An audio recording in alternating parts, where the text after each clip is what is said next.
when you must just adjust your life to accommodate them. Suddenly they're back. Oh, marakilezo. Yeah. So you are a low-hanging Fruit.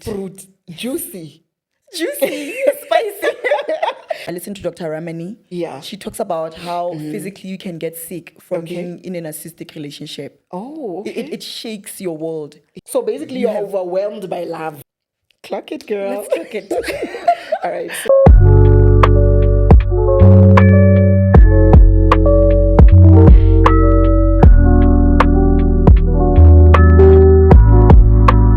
So today is going to be my guest. Welcome, friend. Hi, friend. Hi, in-betweeners. How are you doing? I'm good, my friend. How are you? I am good, thank you. So today we're going to be building on the third episode, surviving a narcissistic relationship. Yes, friend. So we're going to sort of go into detail, peel it like an onion, one by one, peel it. We have been asked that we needed to delve more into this because it's something that is apparently happening in each and every household. It's very much in season. We're just going to talk about it and then layer it, just go into layers. And so welcome everyone. Thank you so much for giving us your time. We really appreciate your presence and just you sitting there and supporting us through this. And please do not forget to subscribe. Hello. To share. And what else, friend, do they need to do? Engage us. Exactly. Because we really do appreciate your comments as well. I just want to make a shout out to our in-betweeners. Yeah. Friend, the feedback we've been receiving. Feedback. Thank you so much. I really want to mention names. And some of you even gave us the feedback privately. Also writing on our videos, commenting on our videos. We see you. Thank you so much. Let's get into it, guys. So I'm just I prepared a little bit of an intro for us so that I don't forget, right? Just to set the mood right. Yes. But before that intro, guys, please be aware that we are not professionals, okay? So the topic that we're going to be speaking about today, we are not professionals by any means. Okay, we are just speaking from our lived experiences. Since I'm going to be the host and Keleto is going to be my guest, there's going to be questions that will be posed to her and she's going to answer them according to her lived experience. Yeah, and some research here and some research here and there as well, because obviously when she was going through that experience, she needed to also find out and research more about what was happening to her at the time. Let's get into it, my friend. I'm just going to quickly read the intro and then we get into it, right? Yes. So today's conversation is a very honest one, and for some of you, it might be a deeply personal one. Yeah. We are talking about surviving emotional abuse, narcissistic relationships, and something many people struggle to name, which is why is it so hard to leave people who hurt us? Yeah. Not just romantic partners, but sometimes even friends. Yeah. Because the truth is, abuse doesn't always look like shouting, bruises, or obvious violence. Sometimes it looks like confusion. Yeah. Sometimes it looks like constant apologizing. Sometimes it looks like loving someone who slowly makes you feel smaller, quieter, and unsure of yourself. Yeah. You might have stayed longer than you have planned. You might have defended someone who was breaking you. You might have questioned your own memory, your reactions, even your worth. Yeah. And if that's you, you are not weak, you are not crazy, and you are definitely not alone. So today, we're unpacking the psychology behind trauma bonds, toxic relationships, toxic friendships, emotional manipulation, and why leaving can feel harder than staying. Yeah.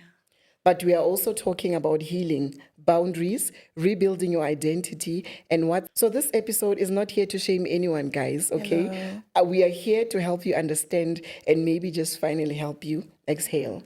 So let's get into it. Clock it, girl. Let's clock it. All right. So that was a beautiful intro, my friend. Oh, thank you. Yeah. Thank you. Well researched, but I felt like it needed to be said holistically, so that also the in-betweeners can appreciate what we're trying to do content-wise. Yes, friend. Okay, friend. So we are here to talk about your lived experience. Yeah. And I just needed to let you know that this is a safe place. Thank you, friend. Okay.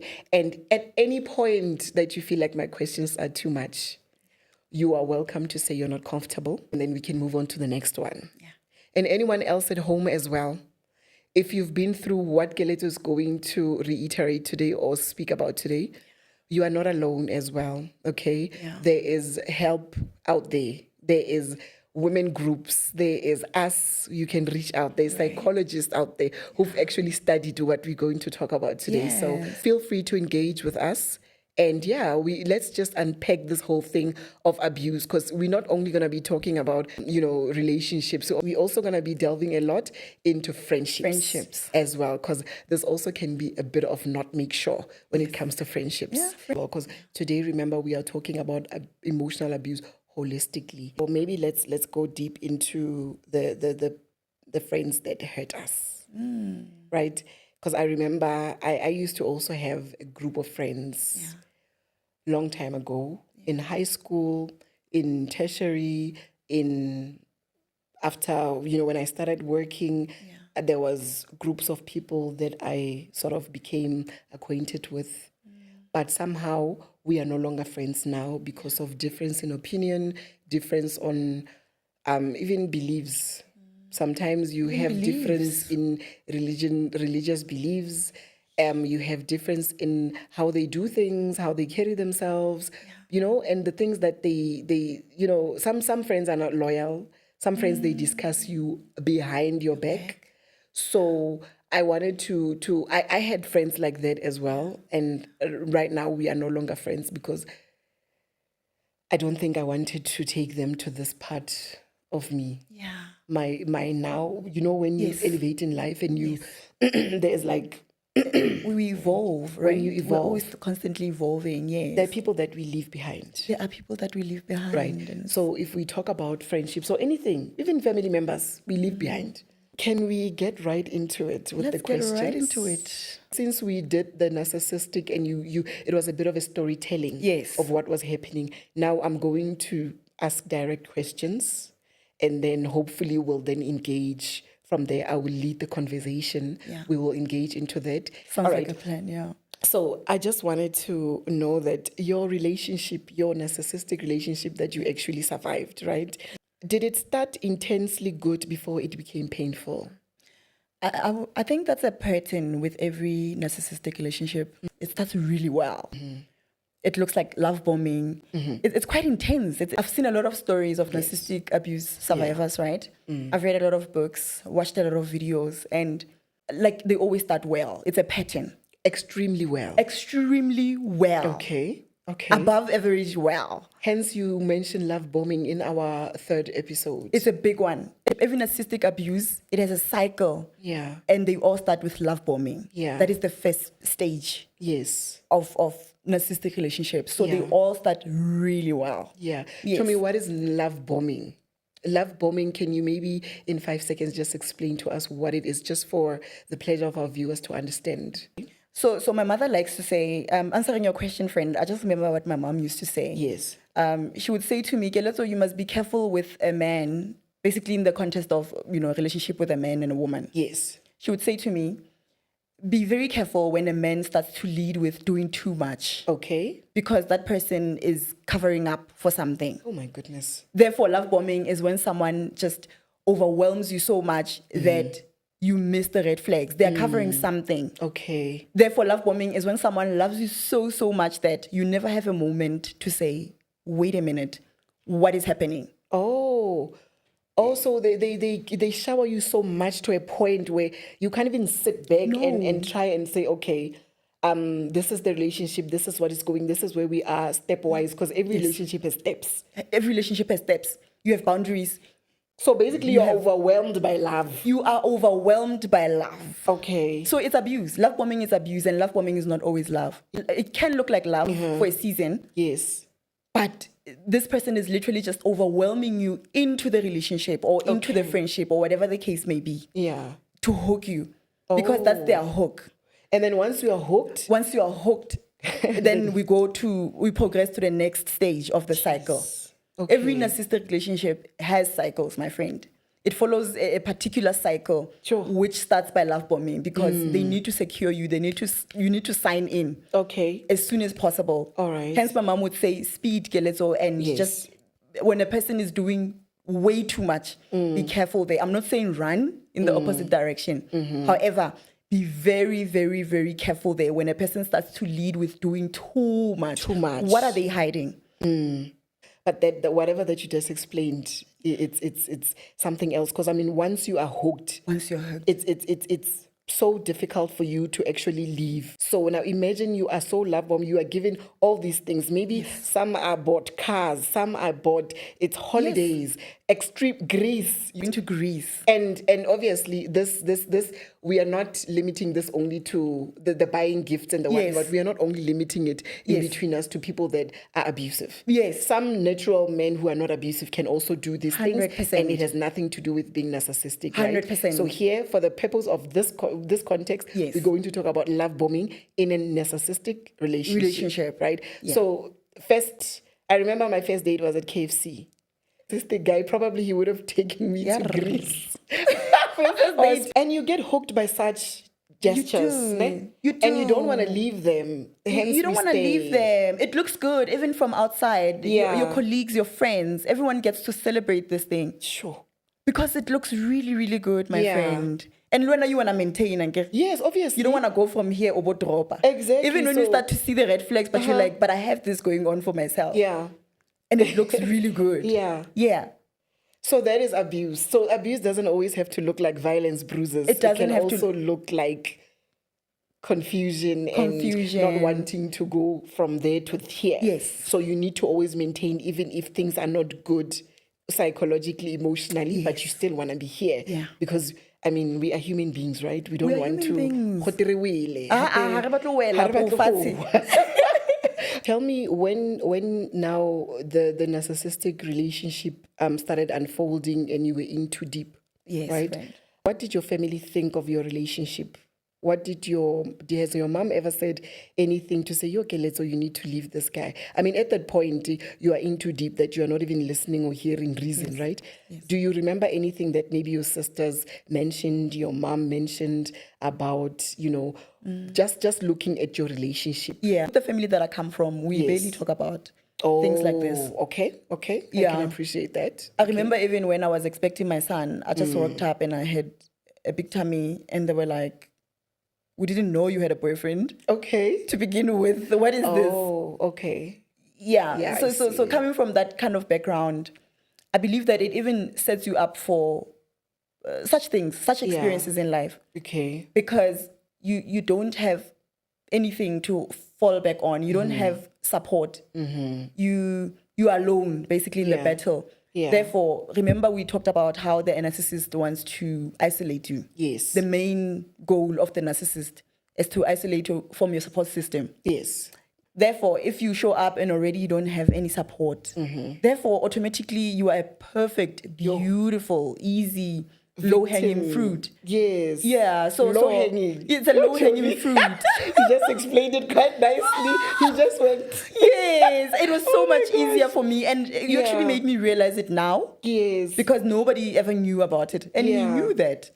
Like I did. Yeah. Like I said. Remember in the first one, like to say they investigate. They do. They're great at investigating their victims. Okay. Yeah, they want to know that you're going to handle the abuse, you're going to take the abuse. It's important for them to know that. Okay. Yes. So you're a low-hanging fruit. Juicy. Spicy. Yo. Yeah. Okay. Also, so you coming back from that background where we don't talk about feelings, we don't notice, we don't do anything. It wasn't you were an easy target to him. Yes. And also, probably what I'm gathering from what you're saying is that your parents or even your sisters or people around you, they did not even notice that you're going through something. They didn't even notice. Hey, Black families, we need to do better. Let's do better. We really need to open up and discuss and be emotionally vulnerable to each other. Yeah.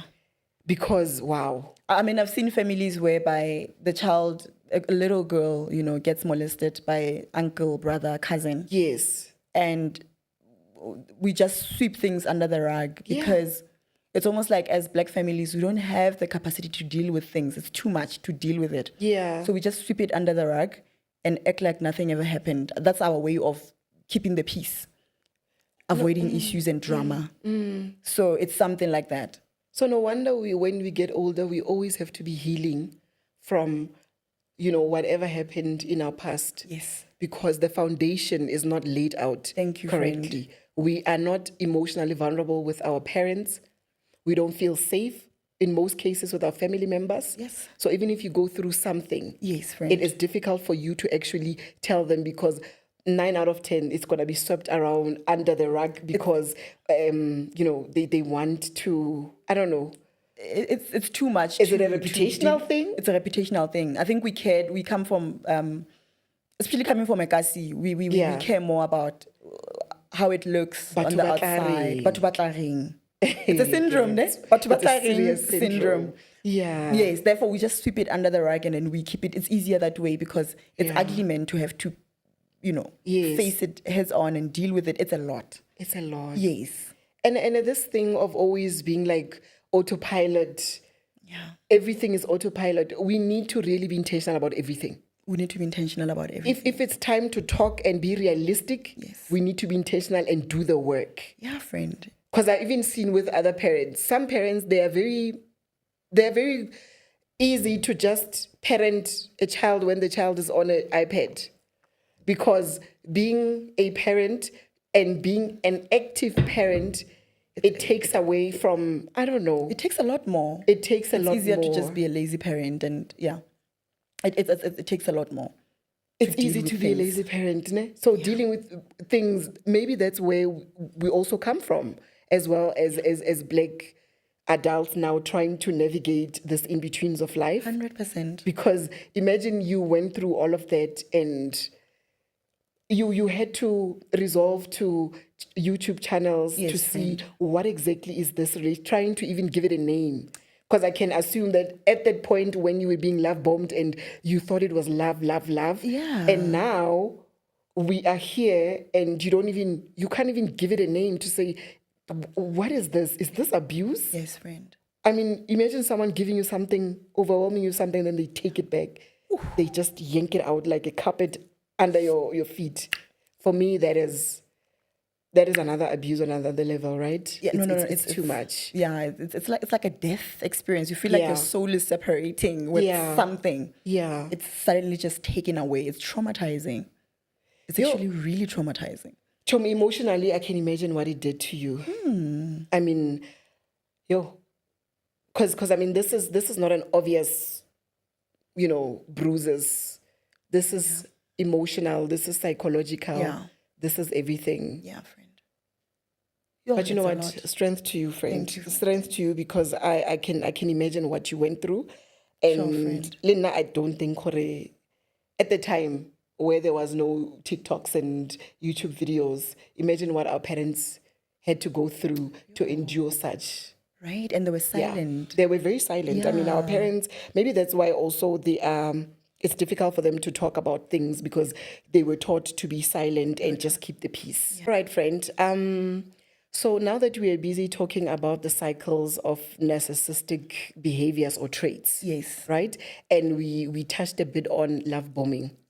Do you still remember the other ones? What would be, in no particular order? Yes, friend. What would be the other traits that maybe the in-betweeners can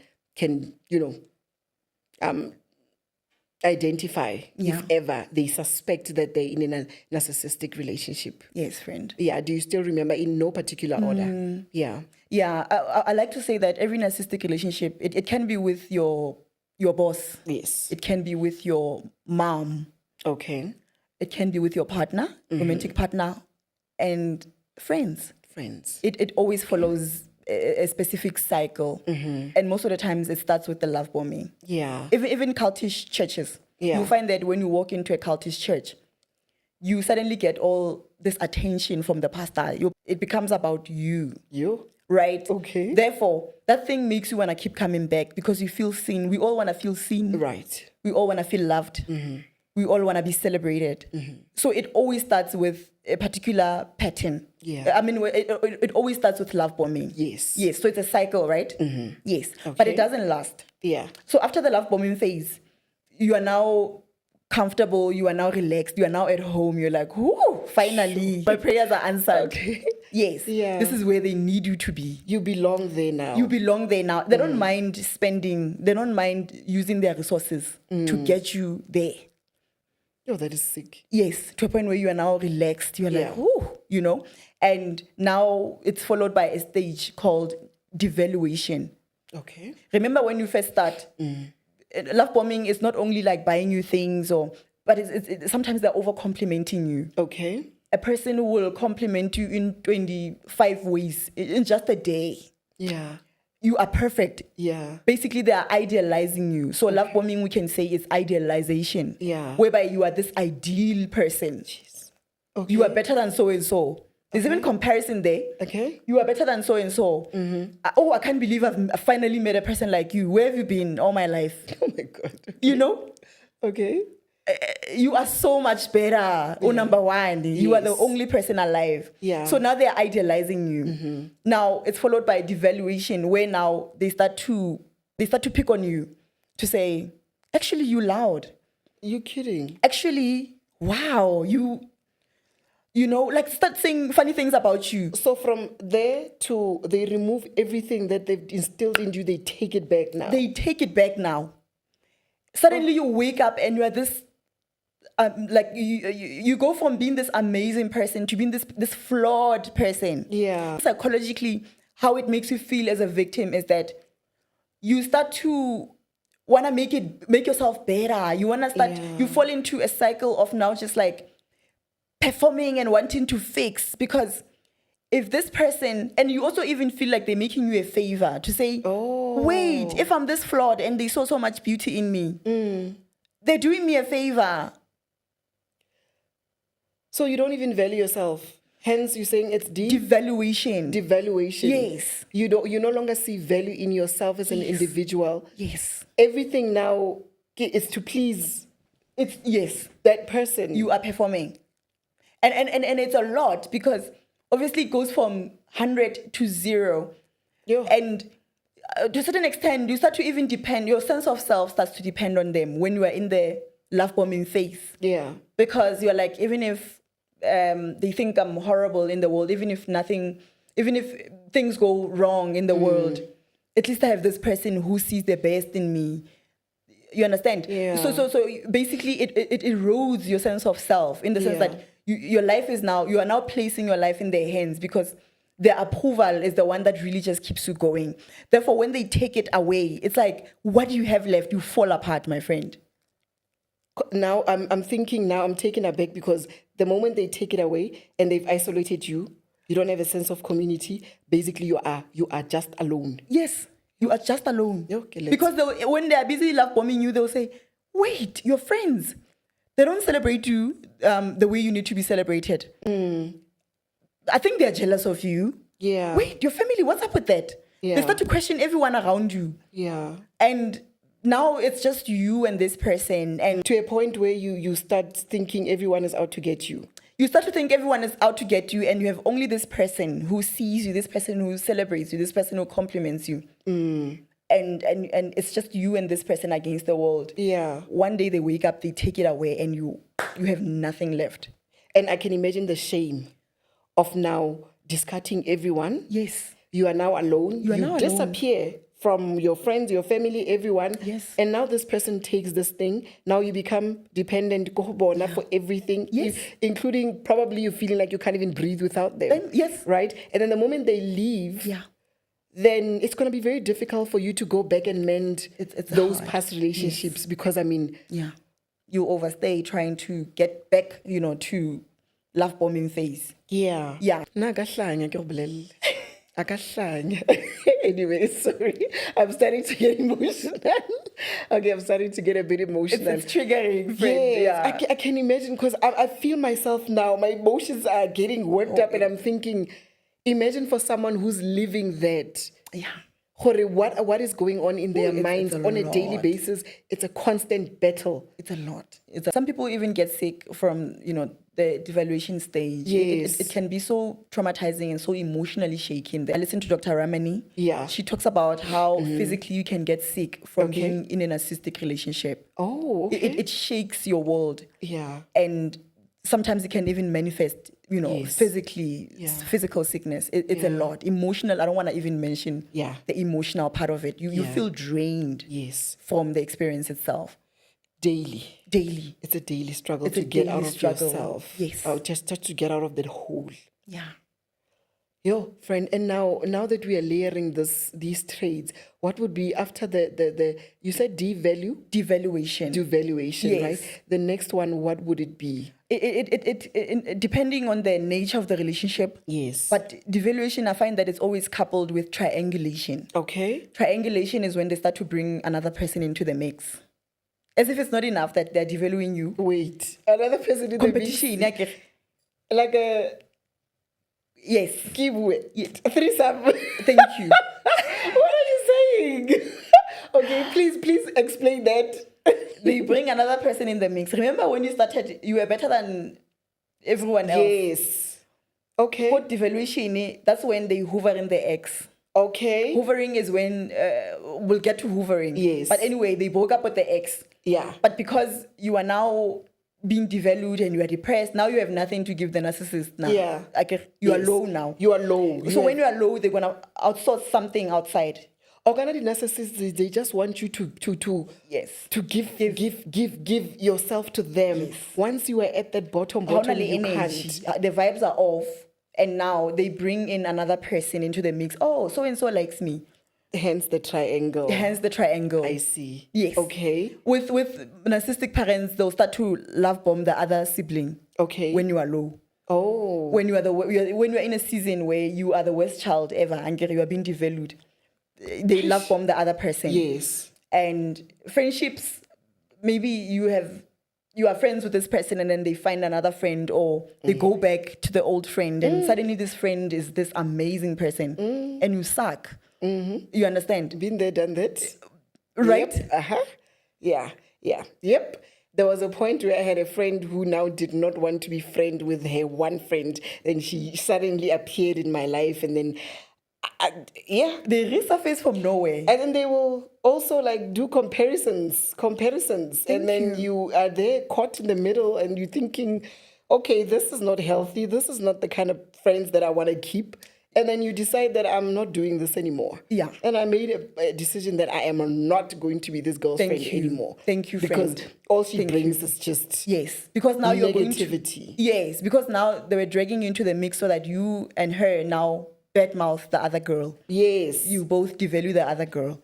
And it has always been like that with a lot of friendships. My friendships, a lot of them, different friendships at all. Yeah. It's a cycle. It's a cycle. And with narcissistic relationships, until you finally decide and say, I am cutting off this person, the cycle always continues. But what Toma happened, they will come back and love bomb you again. Yeah. And then devalue you, and then triangulation, and then go to the old one, hoover. It's called hoovering, when they leave you and then they come back to you again for a season. Yeah. Yes, and they resurface from nowhere. And when you must just adjust your life to accommodate them, suddenly they're back. Oh, Marakilezo. Yeah. It's a lot. That doesn't sound good. And people sit in it for years. I mean, you know this kind of side chick business that is happening? Yes.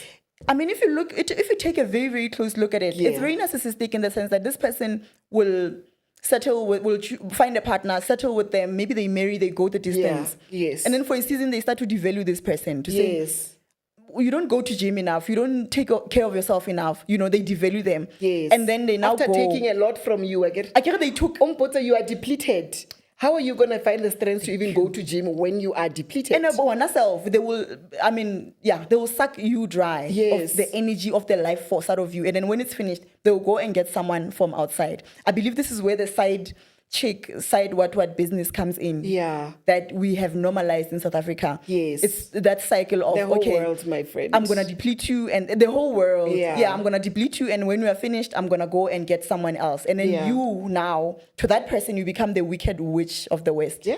Yep. You are devalued. You are there. Bona. They even see you as like a monster. You are the monster. Yeah. And that time, once upon a time, he was so in love, right? Right. So this thing, abuse is everywhere. It's everywhere, friend. Yeah. It's everywhere. Sure. So that's what triangulation looks like. It's where now they use the next person to make you jealous, or even perform. They'll say, oh, so-and-so cooked for me. Yeah. Therefore, you are also wanting to cook so that they'll also praise you. Remember, you desire that praise that they used to give you. They took it away. You want to get back there. Yeah. So you start to what? Perform. Yes. So-and-so exercises more regularly. Oh, I like so-and-so's body. Therefore, you're going to think, okay, let me also perform. Yeah. Yes, and get there. Let me try and be like so-and-so, because if I can be like so-and-so, the praise will come back. The compliments will come back. The love will come back.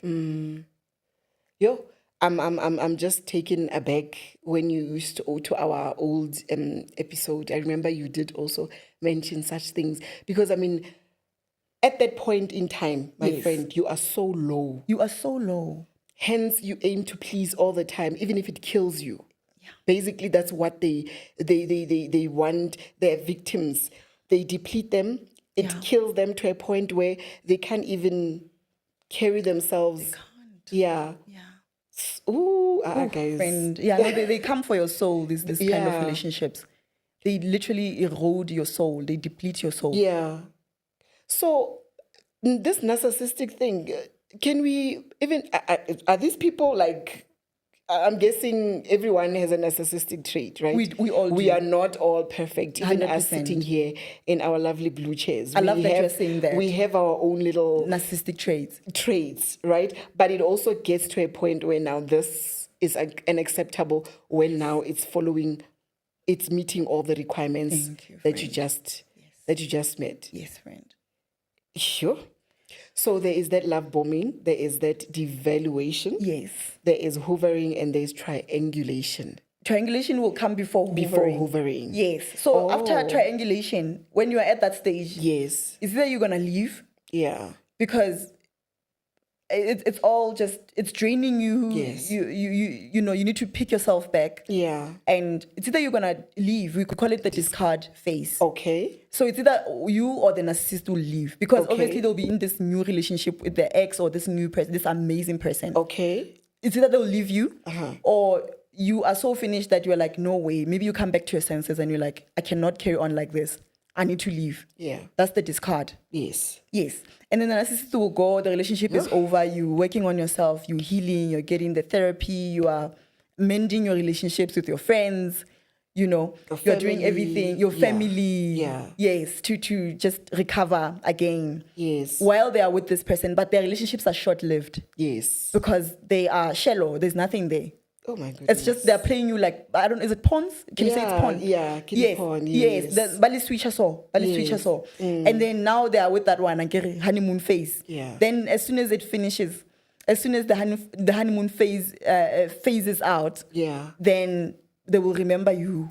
At this point, maybe they see your post, because they're always keeping tabs on you. Maybe you are posting, you are happier, you're looking good, you're glowing. Yes. You know, you're happier. Things are going well, and then now they want that energy thing. They want it back. They remember to say, this person, I did say giddy leech. So now they're like, vampires. Yes, she's happy without me. No way. They feel entitled to you know, your life, your soul. You cannot be flourishing without them. And when they come back, love bombing again starts. Yes, this is after the discard. They start to hoover you down. When as a person who just got your glow and your elevation, yes, right? Are you just gonna accept? Some accept because somehow they're still trying to work, you know, their emotional and you know, their physique and psychology and all that. Is it easy? Can you just say no? I don't want to fall into this trap again, or how does it work? Because you can't forget, man. You can't forget the abuse, right? Yeah. But somehow they always go back. What happens for them to go back? Or get the love bombing? Yes. Also, narcissistic people like empaths. Oh. Empaths are very forgiving. Yes. You just nailed it. You actually answered my following question, because I was thinking I was going to ask you the people that they go for. Yes. You have to be an empath. Friend. So empaths believe the best about people. So friends, narcissists cannot be in a relationship with a narcissist. There's no way. Never. Because it won't happen. Clash. They're going to clash. Yes, it won't happen. Also, that relationship. they go for empaths. They go for Mara. They go for empaths. Yeah. Yeah. Because I'm thinking I'm now glowed up. Yeah. I'm now elevated. I'm seeing a therapist. Now I have aspirations in life. I can look, the future is bright. Yes, And then girl. this guy now comes back again. Back. Yeah. Now they're going to start love bombing again. They come with nice stories. They come with gifts. Yes. It's The forgiving heart. They will always go for your forgiving heart. Forgiving heart. Empaths really believe the best about people. And chances are, because you would have worked on yourself, I don't know what time does, that it heals the heart, that you can't even remember how it felt like. Yeah. You can't. I know. You know why I know? Yeah. Because it's like falling pregnant. Yes. You fall pregnant once, and then you feel the labor pains. You're like, never. I am never going back there, right? And then time heals. You forget. Now suddenly you forgot that that trauma, you give a birth, second child. And then you're sitting on that bed. You are sitting on that bed. Yes. You're trying to, man, why did you going back? You're like, and then you're like, never. I will never do it again. This pain I cannot stand. Yes. And then guess what? Another child. So you're right. Time also somehow it heals. It heals. It heals the wounds. It heals the heart. Yes. Hence the empath can forgive and forget. And go back there. And go back. And also, because I told you that narcissistic relationships are intense. Yes. They feel very good, very intensely just satisfying. Yeah. Yeah. And you make up. You make up like nothing ever happened. Yes. You make up like nothing ever happened. Yo, Marakeletso, it's a cycle. It's never ending, and it's for me. I'm hearing you, and I'm thinking, yo. Also, you just stop being on social media. You make sure that the narcissist does not even see that you are thriving. Otherwise, you giving them that platform to say, you know what, I need to go and... That's what most experts would say about living narcissistic relationships, actually. Like, cut all ties, block everything. Block access. Can it go to a point where you move cities, Chomi, if it's that bad? People do that. People do that? Yeah, some people do that. Oh my gosh. It's a matter of life and death. Yes. Friend. This relationship is going to kill you. I mean, honestly, with abuse. With abuse and also your spirit. If a person can kill your spirit, you are finished. It dries up. Yeah, it dries up your bones. When your spirit is depleted, you are lifeless. I can imagine. Yes. And the moment you grasp a little bit of energy, you need to make a decision that you are, even if it means that you move away from where they could access you. Yeah. And hoovering your thing, sometimes it looks like them sending people. Because the narcissist will always also groom people around you. Okay. Yes. Oh. When they are love bombing you, they might be love bombing your friends, your family, or, Yes. Yes. And then now after the discard phase, they want to send people to say, okay, let's forgive this person. They are crying. They're also using the people that you trust. Yes. Or their friends. Help them win you back. Yes. Or their friends. Okay. We call them their flying monkeys. They'll also sometimes have their own flying monkeys. Okay. These are the people who are ready to go when the narcissist go and get me this person back, and they will go for it. Yeah. Yeah. And it'll all just, confuse you. You'll end up questioning your own reality. You've healed now. You feel better. Yes. You've forgotten the abuse. Yeah. And now these people are saying, but this person is crying. Yeah. This person is missing you. This person did this. This person, and therefore you end up just falling for it. Yeah. Because of the noise around, you and the narcissist just fighting to get back, in your life.